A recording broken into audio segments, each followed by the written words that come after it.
Olá, seja bem-vindo ao Espaço Aberto para a Saúde, programa que visa levar até você informações sobre saúde e qualidade de vida.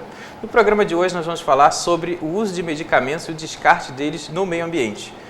Muitas pessoas, por falta de alternativas e de informações, acabam jogando restos de medicamentos vencidos no lixo comum ou na rede de esgoto. De acordo com a Anvisa, a prática pode contaminar a água e o solo. O que muitas pessoas não sabem é que quando tomamos alguns medicamentos, também eliminamos eles, ou parte deles, pela urina e pelas fezes. O que será que as pessoas pensam na rua sobre isso? A senhora acredita que o uso de determinados medicamentos pelo ser humano pode afetar o meio ambiente? Creio que sim, acredito. Por quê? Sei lá, por causa de, a gente não sabe quais componentes, quais são as químicas que estão ali naquele medicamento. Tá ok, obrigado. Eu acredito que sim. Por quê? Porque alguns medicamentos podem ser tóxicos, pode ser... dependendo do medicamento, O senhor acredita que o uso de determinados medicamentos pelo ser humano pode afetar o meio ambiente? Acredito que não. Não. Por quê? Eu acho que isso vem de uma pesquisa muito grande, entendeu? Então você não cura de um lado para machucar de outro. Então eu acho que esses medicamentos não tem como afetar. Dentre os medicamentos mais consumidos hoje em dia estão os anticoncepcionais, que são bem difundidos desde a década de 70 no Brasil, seja para o planejamento familiar ou regulação do ciclo menstrual. Trata-se de um hormônio sintético. Para abordar esse assunto hoje aqui, nós temos dois pesquisadores da Fiocruz, o professor Dr. Jaime Lopes da Mota Oliveira e o mestre Wagner Santos da Lucena da Fiocruz. Lucena, Wagner Santos, Lucena. E o professor Dr. Jaime. Prazer, obrigado pela presença de vocês no programa. Vamos falar um pouquinho sobre a aproximação de vocês para essa temática. Como que chegaram a esse tema de pesquisa? Bom, eu primeiro agradecer a oportunidade de estar aqui, falar com todos os seus telespectadores. Eu sou farmacêutico e eu sempre tive uma preocupação de como fazer um descarte seguro. O que a gente faz com um medicamento que está vencido, que tem seu prazo de validade vencido? Que tipo de descarte seguro que a gente pode dar para essa substância que tem uma atividade biológica forte, mesmo em concentrações muito baixas? E, na medida que eu fui estudando, a gente vê que esses medicamentos, eles mesmo eliminados do nosso organismo através da urina e fezes, a gente vê que uma boa parte da dose que a gente absorve é eliminada de forma inalterada ou ainda ativa através das nossas excretas. E isso é um foco de possíveis problemas. Isso chamou a sua atenção para estudar o assunto? Interessante. E o professor Jaime? Eu comecei a minha vida acadêmica trabalhando já com micropoluentes orgânicos, os agrotóxicos, nos sistemas hídricos. E aí, conforme eu fui desenvolvendo as minhas pesquisas, na UFRJ, a gente começou a ver que vários trabalhos aí fora, no exterior, já estavam buscando e identificando certos resíduos de fármacos na água, comprometendo a biota selvagem. E aí a gente começou a trabalhar, e no Brasil essa pesquisa é bastante inovadora, Tem poucos trabalhos em relação a isso e a gente resolveu entrar nessa empreitada também. Interessante, porque a população, algumas pessoas na rua, elas falaram e realmente têm medo e sabem que pode contaminar, pode acontecer alguma coisa com o descarte incorreto desses medicamentos, mas também não sabem o que fazer, Em médio e longo prazo, como o uso desses medicamentos pode afetar o ambiente, no caso dos anticoncepcionais? Esses medicamentos, eles promovem, dependendo da dose e das características da exposição e da espécie em que está sendo exposta, espécie de vida da biota aquática, enfim, esses medicamentos eles têm um impacto muito grande no sistema reprodutivo.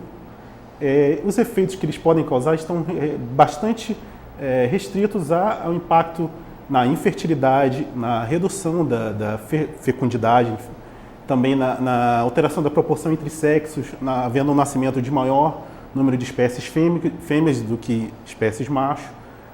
Também, dependendo da dose, da duração da exposição, pode haver até surgimento de cânceres em tecidos reprodutivos. Isso depende muito também das características da exposição, também, da exposição ambiental. Vale ressaltar que não só os anticoncepcionais, como outros fármacos, né, antibióticos, né, você já tem um trabalho sobre os antibióticos favorecendo, amplificando a resistência de certas bactérias, envolvendo os sistemas imunológicos de espécies marinhas, né. Gosto sempre de ressaltar bem 2 livros clássicos. Primeiro, A Primavera Silenciosa, da Rachel Carson, que veio elucidar em 62 a problemática dos agrotóxicos. E em 96, 97, Tel Colborn, em Nosso Futuro Roubado, que vem trazendo essa problemática toda de vários compostos sintéticos, né, medicamentos sobretudo, que podem afetar o sistema hormonal, né, não só o sistema reprodutor, mas o sistema endócrino, tiroidiano, de várias espécies da biota aquática e da biota selvagem, de uma maneira geral. Não, o Wagner comentou uma vez, e em médio e longo prazo, se falou da microbiota e também de pequenos animais que vivem, né, na água e tal, peixes, mas e implicações para os seres humanos? Esses medicamentos poderia causar alguma coisa? É um foco de uma pesquisa que ainda está muito na sua fase inicial. O que a gente tem na literatura científica é a exposição a substâncias de características estrogênicas, o que inclui os anticoncepcionais, agrotóxicos, os HPAs, que são hidrocarbonetos policíclicos aromáticos, derivados de plástico, como o bisfenol. A exposição a essas substâncias na espécie humana tem promovido uma redução da qualidade seminal e a infertilidade, e também suspeita-se também de aumento da incidência de cânceres em tecidos reprodutivos. Esse é o foco que está sendo mais pesquisado, e são fortes as suspeitas de que a exposição a essas substâncias que têm essa atividade estrogênica de interferência endócrina estejam envolvidas nesses desfechos de saúde pública. O problema a longo prazo é a vida nossa, né? A gente tem uma vida média de 60 a 70 anos. Então, você acompanhar a vida reprodutiva de uma pessoa, né, já foi feito um trabalho desses 50 anos. Mas aí houve críticas porque você acompanhar um grupo controle por 50 anos, quando chegar aos 40, a produtividade de espermatozoide, por exemplo, ela naturalmente diminui, mas pelo que esse estudo apontou é que em 50 anos, 50% do número de espermatozoides, assim, estimando a grosso modo, reduziu. Então, a carga de espermatozoides na espécie humana reduziu. Então, significa dizer o seguinte, que a gente, de certa forma, através da água ou de outros alimentos, estamos consumindo esses esteroides, digamos assim? Não só também dos alimentos, mas também dos utensílios domésticos. O teflon, por exemplo, apresenta uma substância, um perfluorado, que a gente chama, também tem uma característica de atividade estrogênica. O copo de plástico, ele apresenta uma substância, um plastificante chamado bisfenol A, e é um foco de saúde pública tremendo, inclusive foi banido das mamadeiras também, por possível efeito acumulativo nas crianças. Enfim, são muitos focos de substâncias que podem ter uma ação de interferência endócrina, não só nos alimentos, mas também nos alimentos. Mas diretamente assim, falando, os anticoncepcionais que são eliminados pela urina, no caso da mulher que faz o controle do seu ciclo menstrual com o anticoncepcional, esse anticoncepcional, ele não se degrada no ambiente? Ele degrada, mas é uma molécula sintética que tem uma dificuldade de ser biodegradada. Ela tem uma persistência ambiental que é consideravelmente maior do que um hormônio natural, um estradiol, uma estrona. Essa produzida pelo corpo, isso, né? Elas são bem mais fáceis de serem biodegradadas pelas bactérias no esgoto, enfim, pelo sol, pela radiação solar. Naturalmente, né, em períodos, inclusive, de ciclo menstrual, a mulher já libera, né, essa concentração. Imagine que a população aumentou, então essa quantidade em massa desse contaminante naturalmente aumentou. E aí a gente implica em uma outra área, que eu atuo bastante, que é a questão do saneamento. Então, se você tem esses esgotos, né, que são gerados pela população, caindo in natura nos resíduos, nos recursos hídricos, então esse material também está caindo sem barreiras nessa área. Então está expondo essa população, né, que vai a biota a esse contaminante.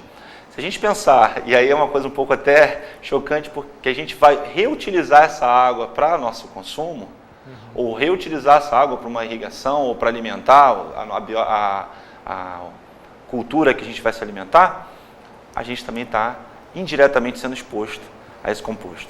Então, é um ciclo.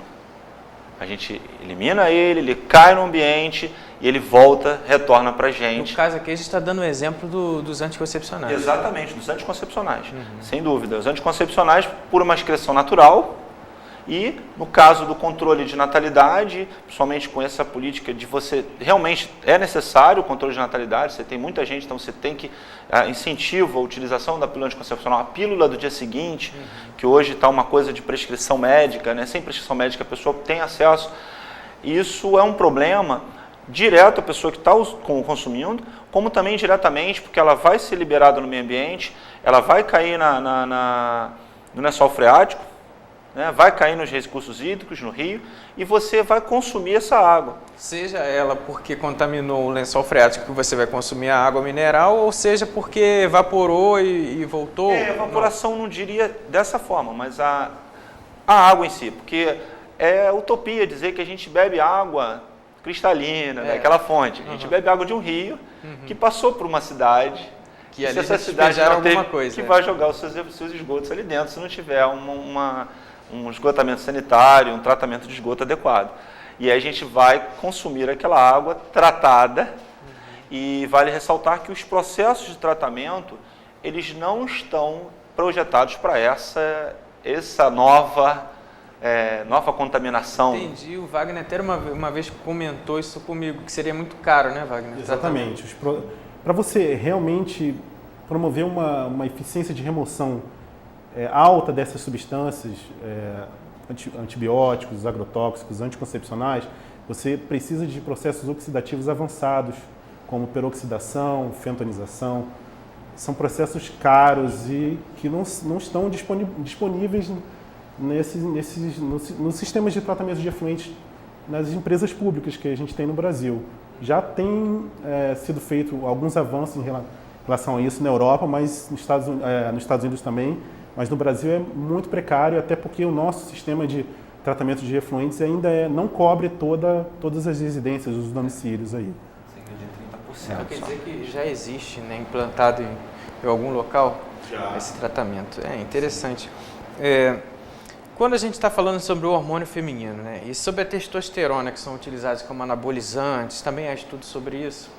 Testosterona é um contaminante considerável também, só que para você fazer o uso da testosterona, você precisa de um receituário médico. Aqui no Brasil ele é bastante restrito.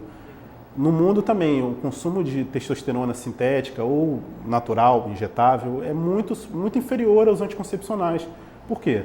Porque o anticoncepcional você não precisa de receituário para você comprar.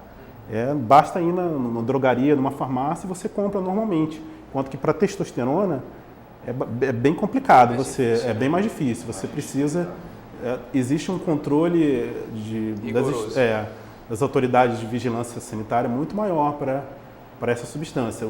Em relação às pesquisas, a testosterona, a exposição dela, a essa substância, em organismos de laboratório, a gente vê um aumento da agressividade e também uma aceleração da maturidade sexual e desenvolvimento de características sexuais, tanto na espécie fêmea quanto na espécie macho. O principal efeito que é estudado nos estudos científicos é o aumento da agressividade, são as mudanças comportamentais. Que é uma característica, né, própria do homem, né? Então, está associado ao hormônio sexual masculino. E uma puberdade prematura, né? Sim. Como que vocês acreditam que esse tipo de informação deveria chegar até a população? O que acontece? Primeiro, não há alarme, né? Nada de alarmes, eu acho que não tem que ser dessa maneira. A consciência, na realidade, eu prezo que a população ela tem que estar envolvida, de certa forma, com isso. Vou pegar um exemplo da Política Nacional de Recursos Hídricos, de resíduos sólidos, desculpe. A Lei 12.305 de 2010. Isso, em que preconiza a coleta seletiva. Então, a população até separa seus resíduos sólidos, mas não existe a política de recolher em separado. Acaba juntando tudo. A população tem que continuar separando? Tem, para ela se sentir envolvida aquilo. A mesma forma é a questão dos anticoncepcionais. Então, você ter consciência e assumir essa consciência para si, de que, olha, o anticoncepcional, ele é um risco, então eu vou tomar ele na medida certa, eu não vou abusar do seu uso. E o descarte do resíduo, porque existe a questão dos medicamentos fora da validade, dos medicamentos que você não deixou de usar e de qualquer maneira você vai ter que descartar. Como é que eu faço para descartar isso? Eu vou jogar direto no lixo? Vou jogar na rede sanitária? Vou brigar para que a farmácia recolha. Lá na Itália e nos países europeus, de uma maneira geral, existe uma política chamada política da logística reversa, em que a farmácia recolhe esses medicamentos fora da validade. Aqui não existe. Então a população ela tem que ter consciência disso e brigar para que as coisas funcionem adequadamente. E aí, em vez de eu usar uma pílula anticoncepcional, até porque corre o risco de atrapalhar o ciclo menstrual daquela mulher, não, vou priorizar para o uso de uma camisinha, por exemplo, que já vai estar atingindo outras coisas, né, que é a questão das doenças sexualmente transmissíveis. E aí você, por uma questão de consciência, então você trabalhar isso, a população trabalhar isso. É lógico que ela tem que brigar para que o poder público faça a sua parte. E aí a população tem também a responsabilidade de brigar por isso, entendeu? Porque a gente sempre acha que não, eu conheço aquilo, porque só conhecer não basta. Eu sei que é um risco, mas eu faço. Eu sei que jogar lixo no chão é ruim, mas eu jogo. Então é a questão mesmo de ter essa consciência. É interessante. Então é por aí que seria a solução, então? O envolvimento da população, saber, porque a gente ficou pensando, né? A solução, o Wagner coloca um pouco sobre essa coisa do tratamento do esgoto, digamos assim, né? Dos resíduos lá de casa, né? Mas também tem o envolvimento da população para conhecer o problema que existe, saber da contaminação também dos alimentos por essa água. Então, existem soluções. Soluções são por aí, por essa via? As soluções são várias, né? A gente pode citar algumas, como o uso racional do medicamento, inclusive o anticoncepcional. Se possível, trocar eles por contraceptivos físicos, como o DIU, o uso do preservativo, a camisinha. Até mesmo se for um desejo da pessoa de não ter filhos, fazer uma ligadura de trompas ou uma vasectomia. E também outra possível solução para isso seria estabelecer as farmácias comunitárias e drogarias como centros de recolhimento desses medicamentos com prazo de validade vencido, e é algo que já está sendo feito. A gente tem um exemplo, sem fazer marketing para essas empresas, mas a gente tem visto a Droga Raia, alguns supermercados fazendo isso também, e também ter os postos da vigilância sanitária local de cada município também como centros de recolhimento dessas substâncias. Eu acredito que aí já ameniza, isso, né? Ficaria só a parte dos dejetos humanos tendo esses hormônios. E colocar sempre para frente a ideia da logística reversa. A devolução do medicamento do consumidor para a drogaria devolve para a indústria farmacêutica, e a indústria farmacêutica faz a destinação adequada a esses resíduos, que são resíduos perigosos, estabelecidos até pela Lei 12.305 de 2010, que é a Política Nacional do Resíduo Sólido. Mas, Wagner, você falou um pouco no início para a gente sobre o tratamento desses resíduos, né? Poderia falar um pouco mais? Muito caro, assim, você falou rapidamente, mas... Vou só falar sobre isso, que é o seguinte, me permite, Wagner, que os processos oxidativos avançados e os processos de membrana, eles são caros. Tá? Normalmente, são tecnologias que foram muito utilizadas na indústria farmacêutica, indústria de imunobiológicos. E hoje você utiliza para tratamento de água, por exemplo, em vários países europeus. Agora, no Brasil, parece que só existe em Minas um processo que está contemplando um processo de membranas para efeitos de tratamento e reuso da água, por falta de água. Membrana, osmose reversa. Tá, seria uma filtração bem mais avançada que, de certa forma, remove parte desses contaminantes. Os processos oxidativos, ozônio, reagente sulfato ferroso, que é o Fenton, o V, são tecnologias caras que alguns países adotaram pela falta d'água, pela carência de água. Então, o que chamam de água de reuso, reaproveitamento de água, coisa disso. Que o Brasil, de certa forma, tem uma certa fartura. Né? O Rio de Janeiro, especificamente, também, né? A gente tem ainda aquelas vassourinhas d'água. Né? Então, esse ainda é um desafio para a gente ter essa consciência. Eu participei agora recentemente do último congresso de engenharia sanitária, em que foi engraçado que o apresentador que fez a propaganda de membrana, ele botou assim, falando do que era a tecnologia antes e o que é a tecnologia hoje. Aí botou assim, será que você ainda usaria as roupas dos seus bisavós? Dando a entender de que aquilo não serve mais para hoje. E realmente hoje o desafio é muito maior, você implementar essas tecnologias. Só que hoje a gente vive num mundo caótico de saneamento, onde somente 30% dos municípios do Brasil têm coleta e tratamento de esgoto. Então o quadro é muito mais embaixo. O problema é muito maior, é bem mais grave.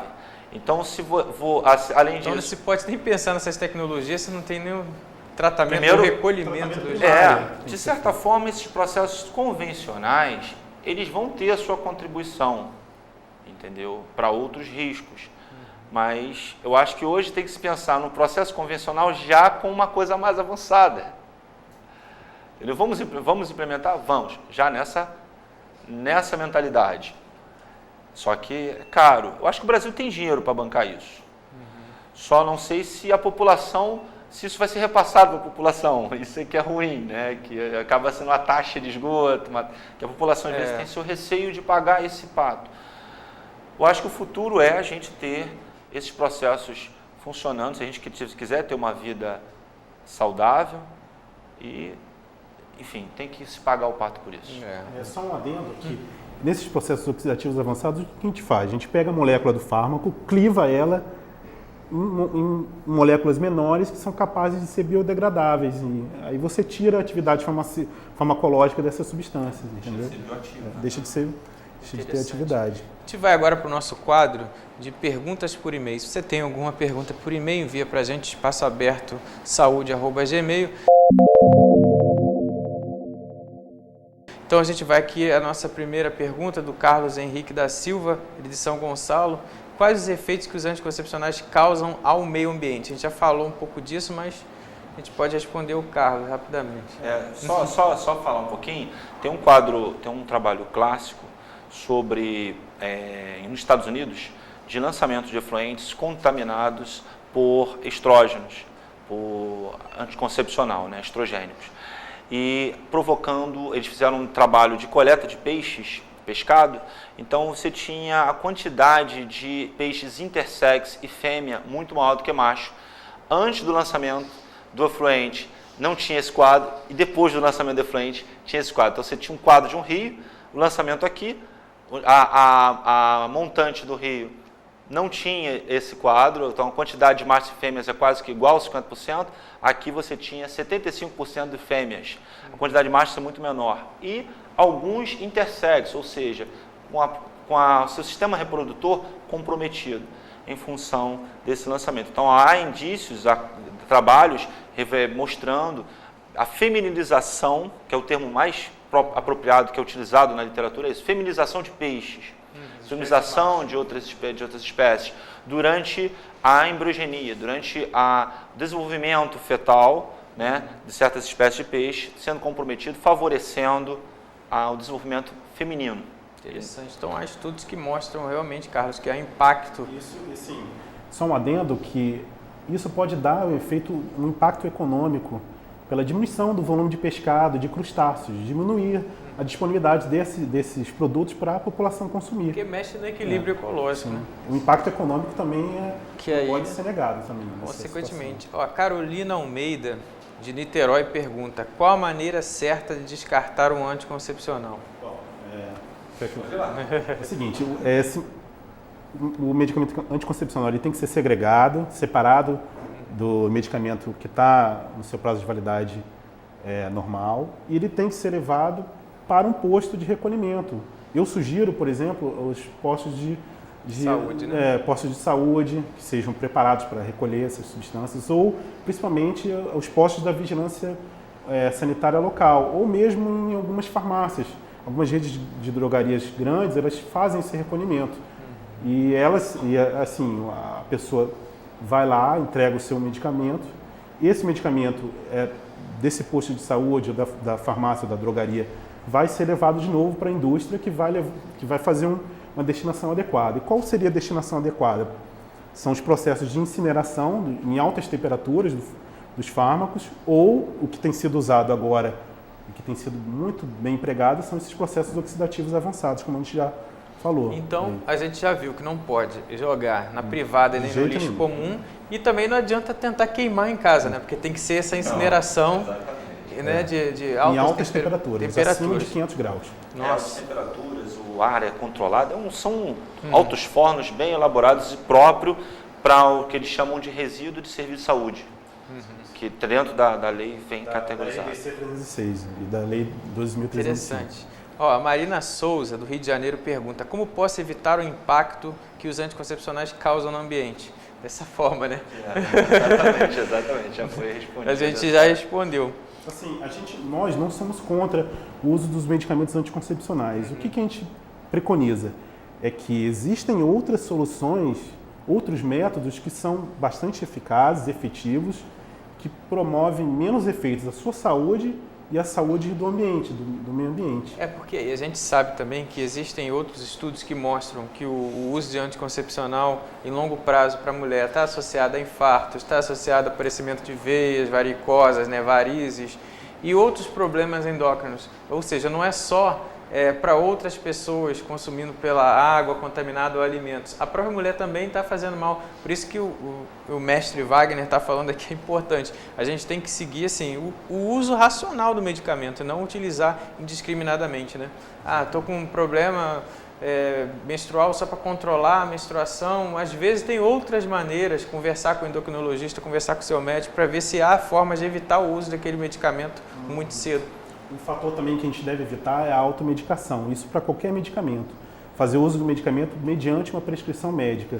E em relação aos anticoncepcionais, eles são uma ferramenta terapêutica muito importante para casos específicos, como a dismenorreia, o síndrome de ovário policístico, a endometriose. Eles são ferramentas terapêuticas bastante eficazes. Agora, como medida anticoncepcional, são questionáveis. É questionável o uso desse tipo de terapêutica.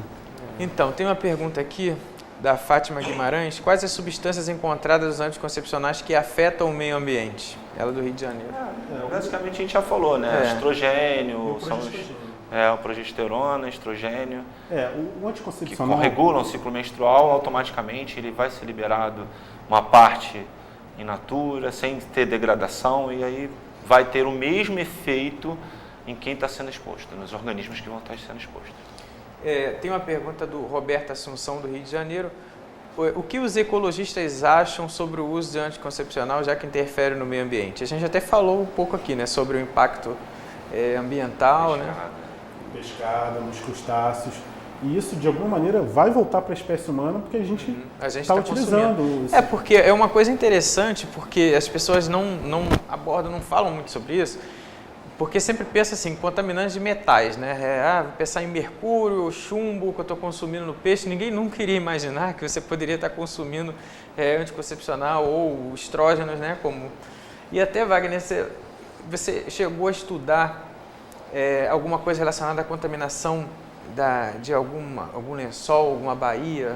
Sim, na Lagoa de Araruama nós fizemos uma avaliação de estrogênios, né, nos afluentes, que são formados basicamente pelos efluentes dos esgotos tratados das ETEs, das estações de tratamento de efluentes da região dos lagos, de diversas ETEs que desembocam, todos esses efluentes desembocam na Lagoa de Araruama.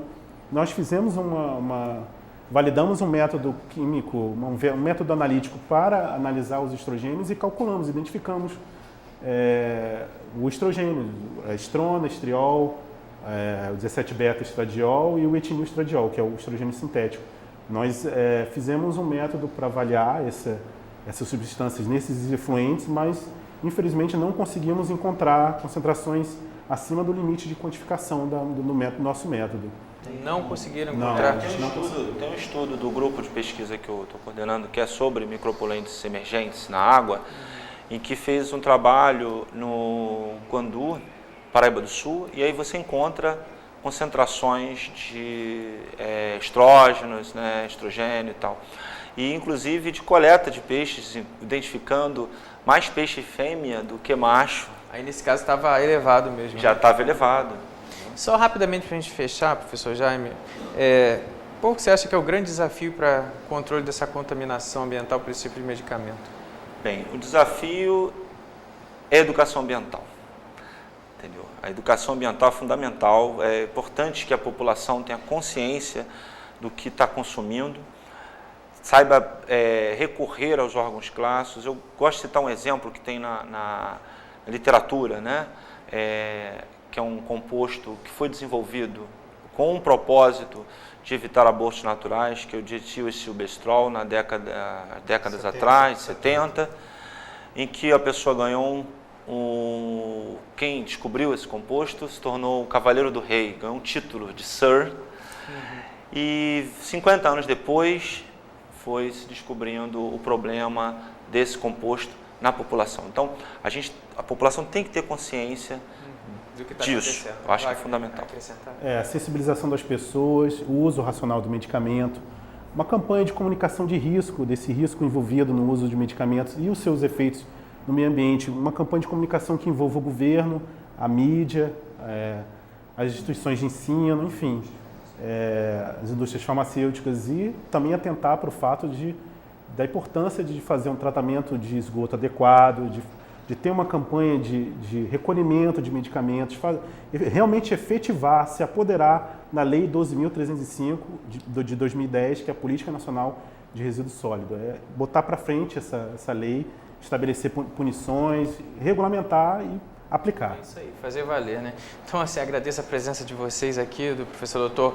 Jaime Oliveira e do Wagner Lucena, da Fiocruz, e a gente agradece a todos vocês que assistiram ao nosso programa, aos nossos apoios, e até o nosso próximo programa Espaço Aberto para a Saúde.